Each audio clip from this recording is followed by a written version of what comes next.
Hello दोस्तों, स्वागत है आपका अपने चैनल डीएलएड क्लासेस में। दोस्तों, हम डीएलएड के सेकेंड एंड फोर्थ सेमेस्टर के इंग्लिश सब्जेक्ट को पढ़ रहे हैं और इसमें से आज का हमारा जो टॉपिक है सेंटेंस है, जिसमें आपके सिंपल, कंपाउंड और कॉम्प्लेक्स सेंटेंस हैं। ये आज इसका दूसरा पार्ट है। इससे पहले हमने सिंपल, कंपाउंड और कॉम्प्लेक्स सेंटेंस के एक पार्ट को देख लिया था, जिसमें हमने क्लॉज को पढ़ा था और ये जो तीनों आपके सेंटेंस होते हैं उसका डेफिनेशन सीखा था। तो चलिए, आई होप आपको वहाँ तक समझ में आया होगा। तो आज हम इसको चेंज कैसे करते हैं उस चीज़ को सीखेंगे। तो आज का हमारा टॉपिक है, देखिए यहाँ नीचे से स्टार्ट है, दिया हुआ है change simple sentence to compound sentence. क्या कह रहा है? सिंपल सेंटेंस से आपको कंपाउंड सेंटेंस में बदलना है। तो आपको पता है सिंपल सेंटेंस क्या होते हैं और कंपाउंड सेंटेंस क्या होते हैं। तो हम बनाएंगे किसमें? कंपाउंड सेंटेंस में, जिसके क्या हो, दो आपके मेन क्लॉज होते हैं, यानी दो प्रिंसिपल क्लॉज हो और दोनों किसके द्वारा, कोऑर्डिनेटेड कंजक्शन के द्वारा जुड़े होते हैं। तो उसको हम क्या कहते हैं? कंपाउंड सेंटेंस कहते हैं। और सिंपल तो आपको मालूम ही है, सिंपल से चेंज करना है। तो देखिए, सबसे पहले हम क्या करेंगे, कंजक्शन पे आते हैं, जो हमारा कोऑर्डिनेटेड कंजक्शन होता है। सबसे पहले आपको वो सीखना है, तभी आप इसको चेंज कर पाएंगे कंपाउंड सेंटेंस को। आपको पता है कि जो कोऑर्डिनेटेड कंजक्शन हो वो चार टाइप होते हैं उसके। कौन कौन से? तो आपका होता है इम्यूलेटिव कंजक्शन, उसके बाद फिर दिया हुआ है आपका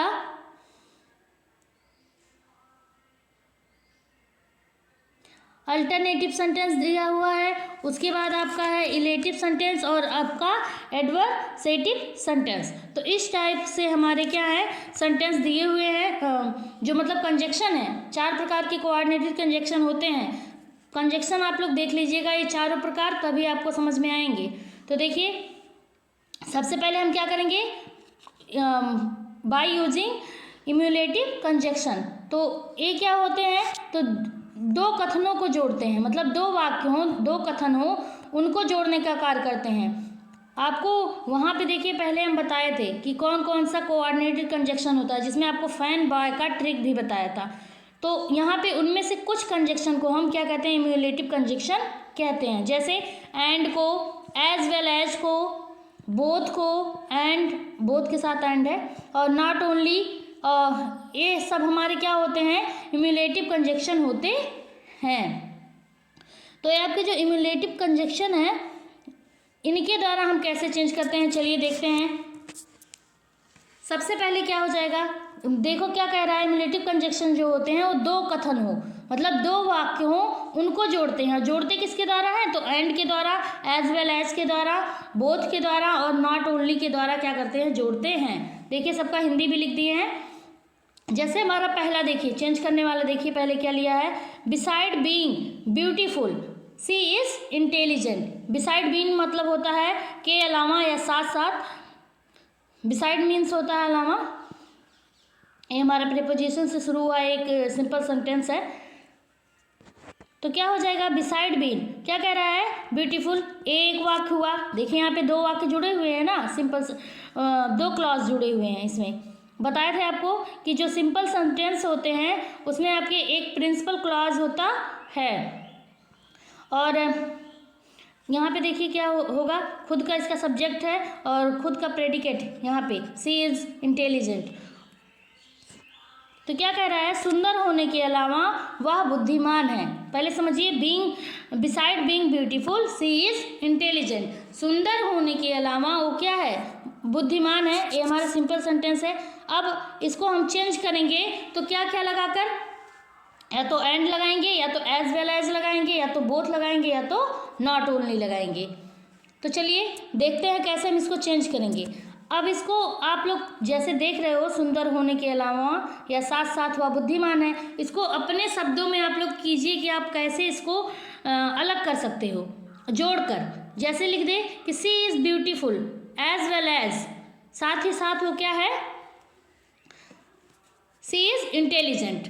तो आपको बताया था कि कंपाउंड सेंटेंस में आपके दो मेन क्लॉज होते हैं, दो आपके क्लॉज मेन क्लॉज होते हैं और किसके द्वारा, कोऑर्डिनेटेड कंजक्शन के द्वारा जब जुड़े होते हैं सेंटेंस तो उसको हम क्या कहते हैं, कंपाउंड सेंटेंस कहते हैं। और हम इम्यूलेटिव आपका कंजक्शन पढ़ रहे हैं तो यहाँ पे क्या हो जाएगा, इसमें जो जो शब्द आ रहे हैं उसको यूज करेंगे। तो देखिए एज वेल एज यहाँ नीचे दिया हुआ, ऊपर भी आपको एज वेल एज माने और भी या अतिरिक्त या अलावा। तो क्या कर रहा है आपको, जब दो मेन क्लॉज होंगे तो दोनों मेन क्लॉज के खुद के सब्जेक्ट होंगे और खुद के उसके प्रेडिकेट होंगे।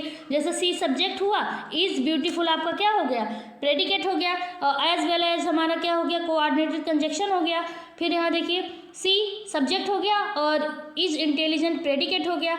तो यहाँ पे देखिए दो मेन क्लॉज बने हैं, एक तो ये अपना पूरा अर्थ दे रहा है, सी इज ब्यूटीफुल वह सुंदर है, दूसरा क्या कर रहा है, सी इज इंटेलिजेंट वह बुद्धिमान है। तो ये दो मेन क्लॉज हुए। मेन क्लॉज होते क्या है, पहले आपको बताए हैं मेन क्लॉज या प्रिंसिपल क्लॉज क्या होते हैं। प्रिंसिपल क्लॉज के एक सब्जेक्ट एक प्रेडिकेट होता है। तो जितने भी हमारे कंपाउंड सेंटेंस होते हैं उसमें आपको पता है कि कंपाउंड सेंटेंस में हमारे दो आपके मेन क्लॉज होते हैं, यानी दो प्रिंसिपल क्लॉज होते हैं। तो दो देखिए प्रिंसिपल क्लॉज हो गया, सी इज ब्यूटीफुल एक हुआ सी इज इंटेलिजेंट। और किसके द्वारा जुड़े हुए हैं दोनों, तो एज वेल एज यानी कोऑर्डिनेटेड कंजक्शन के द्वारा जुड़े हुए हैं। तो ये हमारा क्या बन गया, कंपाउंड सेंटेंस बन गया। यही तो डिफिनेशन होता है कंपाउंड सेंटेंस का, कि उसमें दो मेन क्लॉज हो और दोनों का अपना खुद का अर्थ दे और किससे जुड़े हुए हैं, कोऑर्डिनेटेड कंजक्शन से जुड़े हुए हों। अब इसी के अलावा हम दूसरा भी इसमें से कोई भी यूज कर सकते हैं। जैसे ले लें अगला, देखिए क्या कह रहा है, सी इज़ नॉट ओनली ब्यूटीफुल। अगर बिसाइड रहे तो हम नॉट ओनली भी लगा सकते हैं। जैसे दिया हुआ है सी इज़ नॉट ओनली ब्यूटीफुल, वह ना केवल सुंदर है, वह ना केवल सुंदर है, नॉट ओनली दिया है तो बट आल्सो लगेगा ही, बट आल्सो इंटेलिजेंट, बल्कि क्या है, बुद्धिमान भी है। बट माने लेकिन या बल्कि ही नहीं, या फिर आल्सो माने होता है भी। तो क्या कह रहा है कि वह न केवल सुंदर है बल्कि बुद्धिमान भी है। देखिए आपको करना क्या है, सबसे पहले अपने शब्दों में आप तोड़िएगा। अब पहले इसको देख लेते हैं क्या कह रहा है। देखिए सी इज़ नॉट ओनली ब्यूटीफुल, वह केवल सुंदर ही नहीं है। तो एक हमारा मेन क्लॉज ये हुआ, और बट आल्सो हमारा क्या हो गया, ये भी एक कोऑर्डिनेटेड कंजक्शन है।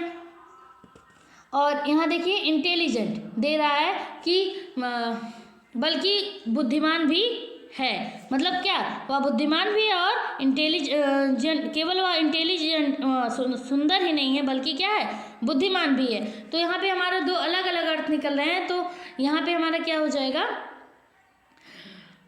कंपाउंड सेंटेंस हो जाएगा। देखो आप क्या करोगे, अपने शब्दों में तोड़ो। सबसे पहले क्या कह रहा है, सुंदर होने के अलावा या साथ साथ बुद्धिमान भी है। तो हम इसको अलग अलग अगर बनाएं, मतलब दो हमको मेन क्लॉज चाहिए तो हम क्या कर सकते हैं, एक तो हमारा है ही सी इज़ इंटेलिजेंट, एक तो दे ही रहा है सी इज़ इंटेलिजेंट, तो एक तो हमारा प्रिंसिपल क्लॉज बना है, एक हमको बनाना है। तो इसी की जो आपका सब्जेक्ट होगा या इसी का जो हेल्पिंग वर्ब है उसका यूज करके हम आगे वाले को भी बनाएंगे। तो इसी वजह से दे दिया है। अब हम अपने शब्दों में कहेंगे कि कोई आपसे कह रहा है कि सुंदर होने के अलावा वो बुद्धिमान भी है, तो ऐसे भी कह सकते हैं कि वह सुंदर भी है, सी इज़ ब्यूटीफुल, वह सुंदर है, एज वेल एज साथ ही साथ वह क्या है, बुद्धिमान भी है। कोई ऐसे भी तो कह सकता है। तो जब आप अपने शब्दों में इसको तोड़ेंगे तभी आपका सही से बनेगा। चलिए आगे देखते हैं। इसी पे दिया हुआ है, या तो हम बोथ भी लगा सकते हैं। देखिए क्या, सी इज़ बोथ माने ये दोनों है, कौन कौन, ब्यूटीफुल एंड इंटेलिजेंट। तो ये देखिए यहाँ पे एंड और बोथ कंजक्शन से जुड़ा हुआ है, वह सुंदर भी है और बुद्धिमान दोनों है। अगला देखते हैं अल्टरनेटिव कंजक्शन के द्वारा। ये आपका अल्टरनेटिव कोऑर्डिनेटेड कंजक्शन है। इसमें कौन कौन से शब्द आते हैं, तो कौन कौन से शब्द आते हैं, दिया है आर आता है, आर माने होता अथवा या नहीं, नॉर आता है, आइदर आता है, नाइदर आता है, एल्स आता है, अदरवाइज आता है, या either or neither nor. Hindi देखिए सबका लिख दिए हैं, हिंदी से आपको सही से समझ में आएगा। क्या कह रहा है, अल्टरनेटिव कंजक्शन होते कौन है, सबसे पहले ये देखिएगा, दो कथन हो, दो कथनों के बीच विकल्प स्पष्ट करने वाले, मतलब आपको विकल्प, दो कथन हो कि जैसे पेन लोगे या फिर कॉपी लोगे, तो दो आपका स्टेटमेंट्स हो, उसमें से क्या करेंगे, विकल्प के रूप में आप कौन सा चूज करेंगे, कि पेन चूज करें कि कॉपी चूज करें, तो वहाँ पे आपका अल्टरनेटिव कंजक्शन बनेगा। और किसके द्वारा, ये जो आपको पूरे दिए हुए हैं यहाँ पे इतना, इन्हीं के द्वारा आपका अल्टरनेटिव कंजक्शन जुड़ता है। जैसे क्या कह रहा है, I must work hard to pass, तो क्या कह रहा है कि अगर तुम कठिन उसे पास होने के लिए अवश्य कड़ी मेहनत करनी चाहिए। ही मस्ट वर्क हार्ड, या तो वह अवश्य मेहनत करना चाहिए उसे, टू पास माने सफल होने के लिए, उसे सफल होने के लिए या पास होने के लिए अवश्य कड़ी मेहनत करनी चाहिए। यहाँ देखिए हिंदी भी लिखे हुए हैं इसका बगल में। अब हम इसको कैसे बदल सकते हैं, इन सब को जोड़कर, तो क्या कह रहा है, ही मस्ट वर्क हार्ड, उसे अवश्य कड़ी मेहनत करनी चाहिए। आर, अब देखो आप क्या कर सकते हो, इसमें कैसे आप सोचोगे कि हम कौन सा कंजक्शन यूज करें, तो आप सोचो क्या कह रहा है, he must work hard to pass, वह पास होने के लिए उसे कठिन मेहनत करनी चाहिए। ऐसे भी हम कह सकते हैं कि कह सकते हैं कि ही मस्ट वर्क हार्ड, उसे कठिन परिश्रम करनी चाहिए। आर, अथवा ही विल नॉट पास, वह पास नहीं होगा। ये तो कह सकते हैं कि तुम अगर किसी को आप कह रहे हो कि तुम कड़ी मेहनत करो, अच्छे से पढ़ो, नहीं तो तुम क्या होगे, या अथवा तुम पास नहीं होगे। तो इस तरीके से आप लोग जोड़ के खुद ही समझ सकते हैं कि हमारा आर लगेगा कि नार लगेगा। हिंदी आप लोग याद कीजिएगा, तो इससे आपको ज़्यादा समझ में आएगा। जैसे कह रहा है, अब देखिए बना क्या है, ही मस्ट वर्क हार्ड, एक तो हमारा ये हो गया, आर आपका कंजक्शन हो गया, इसके द्वारा जुड़ा हुआ है, और ही विल नॉट पास, क्या कह रहा है कि तो वह पास नहीं होगा। तो एक हमारा मेन क्लॉज यहाँ है, देखिए यहाँ एक सब्जेक्ट है और विल नॉट पास प्रेडिकेट हो गया, तो ये हमारा क्या हो गया, मेन क्लॉज हो गया। और एक मेन क्लॉज यहाँ पर है, एक तो ही हमारा सब्जेक्ट हो गया, दूसरा मस्ट वर्क हार्ड हमारा क्या हो गया, प्रेडिकेट हो गया। तो आपको मालूम है कि क्या, दो आपको मेन क्लॉज चाहिए कंपाउंड बनाने के लिए, दो मेन क्लॉज चाहिए, मतलब जिसके खुद के सब्जेक्ट खुद के प्रेडिकेट हो, और क्या, एक कोऑर्डिनेटेड कंजक्शन। तो यहाँ कोऑर्डिनेटेड कंजक्शन आपका आर है, और एक मेन क्लॉज इधर है, एक मेन क्लॉज इधर है। तो चलिए अगला देखते हैं क्या कह रहा है, you will miss the bus without making हास, मतलब कह रहा है मेकिंग हास माने जल्दी करो, तुम जल्दी करो तो तुम्हारी बस, नहीं तो तुम्हारी बस क्या हो जाएगी, छूट जाएगी। तो इसको अगर हम क्या करें, तुम जल्दी नहीं करोगे तो तुम्हारी बस क्या हो जाएगी, छूट जाएगी। You will be miss the bus, बस तुम्हारी बस क्या हो जाएगी, छूट जाएगी। विदाउट मेकिंग हार्स, मतलब अगर तुम जल्दी नहीं करोगे या तुम जल्दी नहीं करोगे तो तुम्हारी बस छूट जाएगी। अब हम इसको अपने शब्दों में कैसे कह सकते हैं। अब हम यहाँ देखिए, पहले अथवा लगाए तो तब तो नहीं बनेगा ना कि जल्दी करो, नहीं तो तुम्हारी ऐसे भी कह सकते हैं, नहीं तो तुम्हारी बस क्या हो जाएगी, छूट जाएगी। तो इस तरीके से आप अदरवाइज, है ना, यहाँ पे लगा हुआ देखिए क्या कह रहा है, मेक हास, जल्दी करो, तो एक पूरा सेंटेंस दे रहा है, मेक हास माने जल्दी करो, otherwise you will be miss the bus, तो तुम्हारी बस क्या हो जाएगी, छूट जाएगी।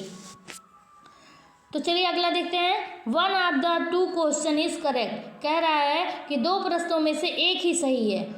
अभी बताया ना कि आपको विकल्प, अल्टरनेटिव में विकल्प दिया जाएगा, इसी से समझिएगा ये हमारा अल्टरनेटिव कंजक्शन है, ठीक है। तो इसको हम कैसे चेंज करेंगे, सबसे पहले हम अल्टरनेटिव कंजक्शन भी अगर हम दे रहा है ना कि यहाँ पे विकल्प वन, दो प्रश्नों में से केवल एक ही सही है, तो जब एक ही हम कर रहे हैं, ऊपर वाले में देखिए क्या दिया था विकल्प कि जल्दी करो नहीं तो तुम्हारी बस छूट जाएगी, तो इसमें भी विकल्प था he must work hard to pass, pass होने के लिए तो उसको विकल्प दिया गया था कि अगर तुम कठिन मेहनत करोगे तभी पास होगी। तो आपको जब विकल्प दिया जाए तो उसको हम लोग अल्टरनेटिव कंजक्शन में चेंज करेंगे। तो चलिए नीचे वाला चेंज करते हैं, वन ऑफ टू, तो इसको हम अब कैसे कह सकते हैं। अब यहाँ पे देखो क्या दिया है, दो में से एक के, तो इसके लिए हम आइदर लगाएंगे। यहाँ पे दिया हुआ है ना, देखिए क्या कह रहा है कि अगर दो में से आइदर का प्रयोग हम कब करेंगे। आइदर का अर्थ क्या होता है, जब दो में से एक को हमको चुनना हो तो वहाँ पे हम क्या करते हैं, आइदर का प्रयोग करते हैं। तो इसीलिए दो में से एक ही तो सही है, दो में से जब एक सही हो तो वहाँ पे हम क्या लगाएंगे, आइदर। तो यहाँ पे देख लिए आइदर लगाए हैं, either this or that, either this या दैट, या आर, आइदर के साथ हमें आर लगता है, ये ध्यान रखिएगा, या तो वह, क्वेश्चन माने प्रश्न, इज माने है करेक्ट। कह रहा है दो में से एक, या तो या तो वह ही क्वेश्चन क्या है, सही है। तो इस तरीके से हम क्या कर सकते हैं, कोई भी हमको सिंपल सेंटेंस रहे उसको अल्टरनेटिव में बदल सकते हैं। अगर यहीं पे आपका दो में से कोई भी ना चुनता कि दो प्रश्नों में से एक भी सही नहीं है, तो हम आइदर की जगह पे तुरंत नाइदर लगा देते। देखिए ऊपर लिखे हुए हैं कि दो में से कोई एक, दो में से कोई एक, दो में से एक या दो में से, अच्छा दो में से कोई एक जब आपका सही हो तो वहाँ पे हम आइदर लगाएंगे या तो नाइदर लगाएंगे। चलिए ये हमारा अल्टरनेटिव कंजक्शन था। अगला देखते हैं।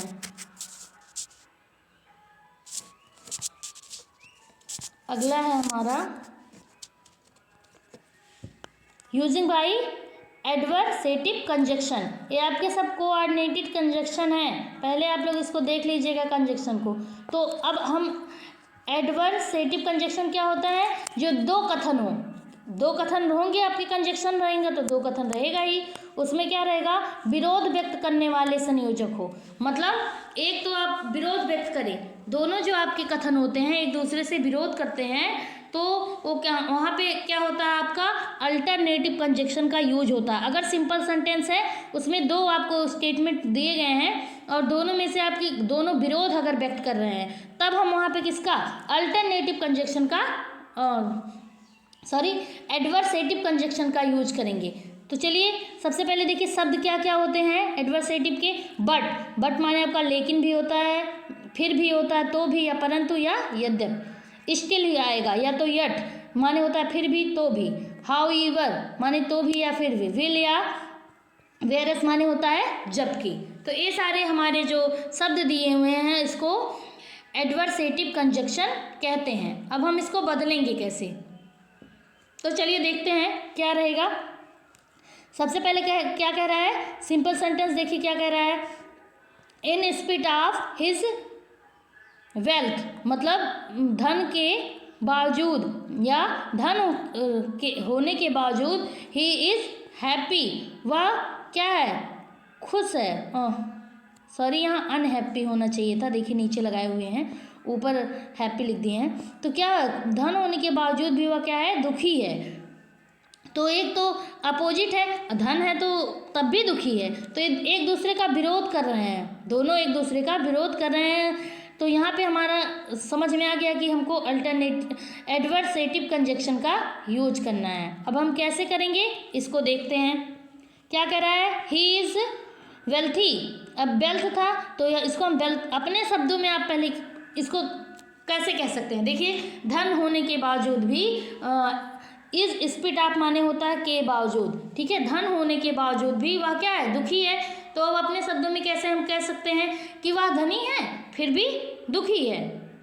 ऐसे भी तो कह सकते हैं अगर हमको कंजक्शन लगा के यूज करना है, वह धनी है फिर भी क्या है, दुखी है। तो अब वह धनी है, इसकी अंग्रेजी आप लोग क्या लिखेंगे, ही इज़ वेल्थी, जैसे यहाँ पे लिखा हुआ है ही इज़ वेल्थी एट, फिर भी ये हमारा कंजक्शन है एट, एक तो हमारा ये मेन क्लॉज हुआ, फिर एट हमारा कंजक्शन हो गया, फिर अब एक मेन क्लॉज बनाना है।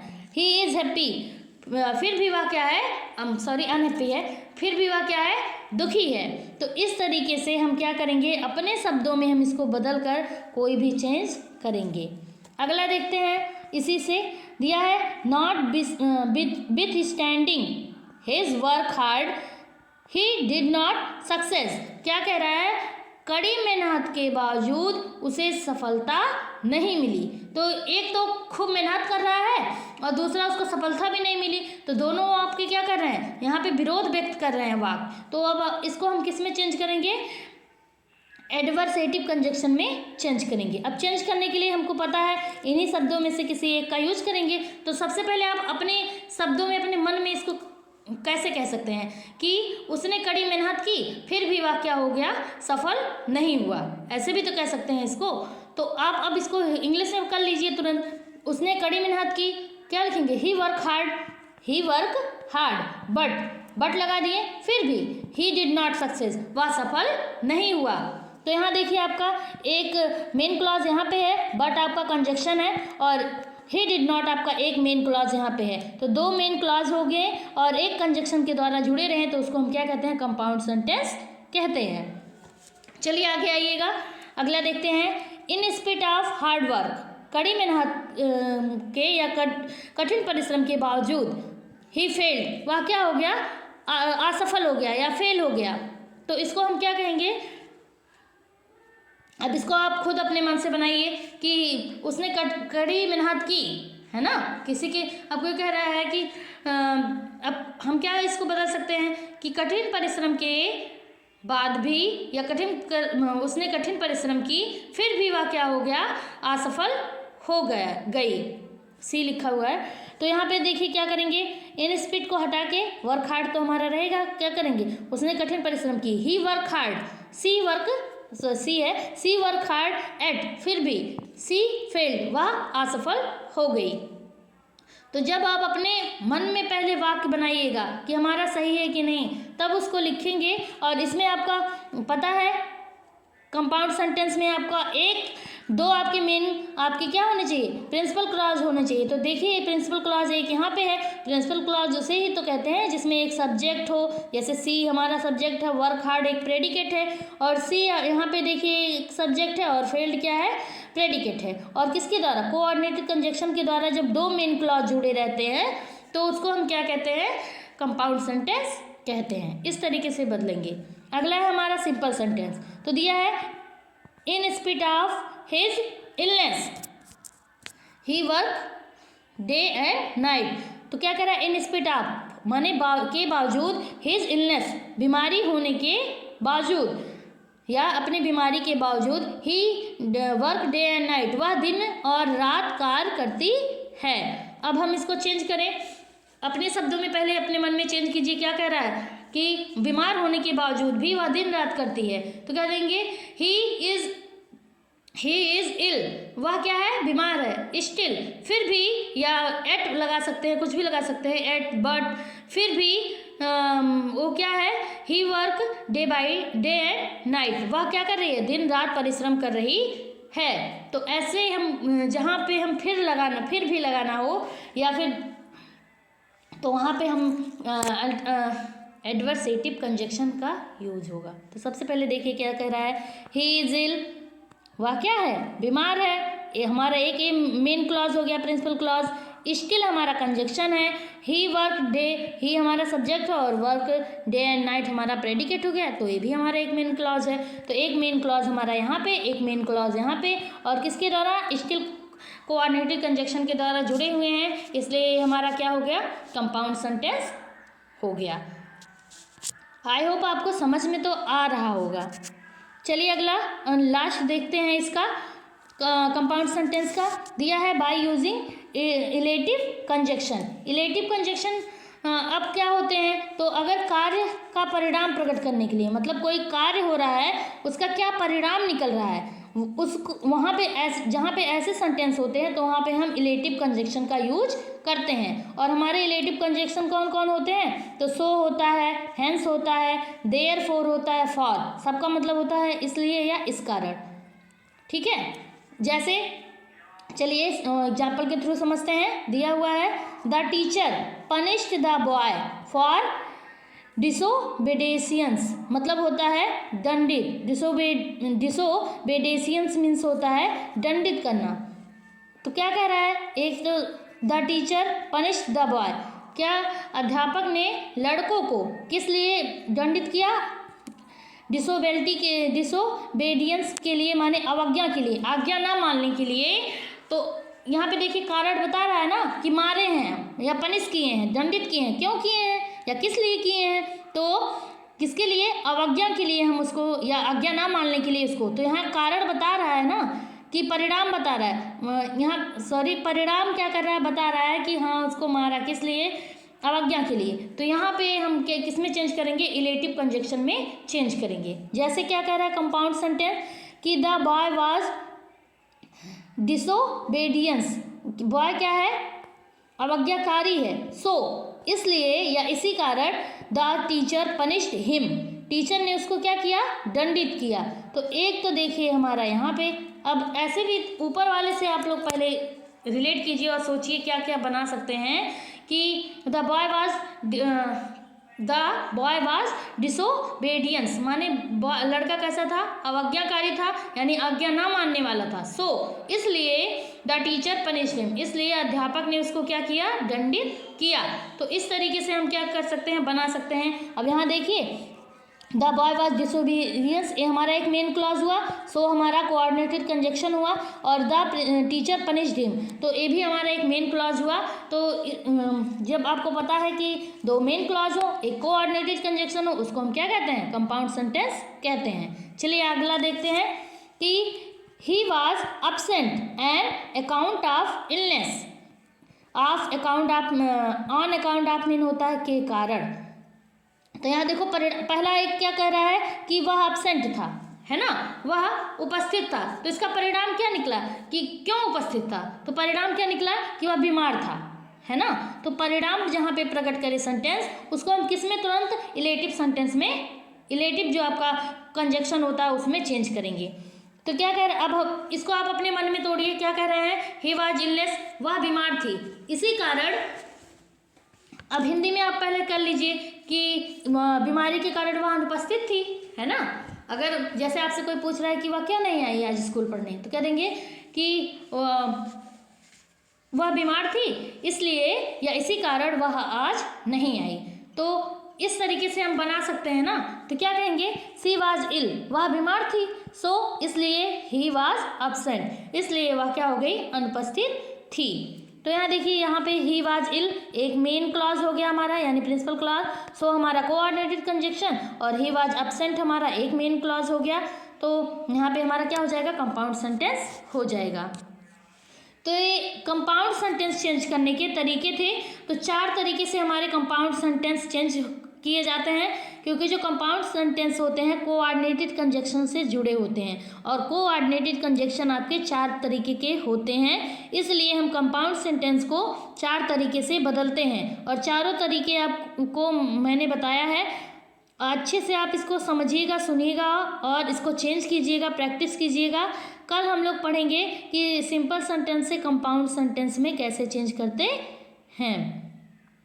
तो एक एक करके पढ़ते हैं, एक साथ सारा पढ़ लेंगे तो उसी में फंस जाएगा ना, तो आपको आगे का समझ में आएगा।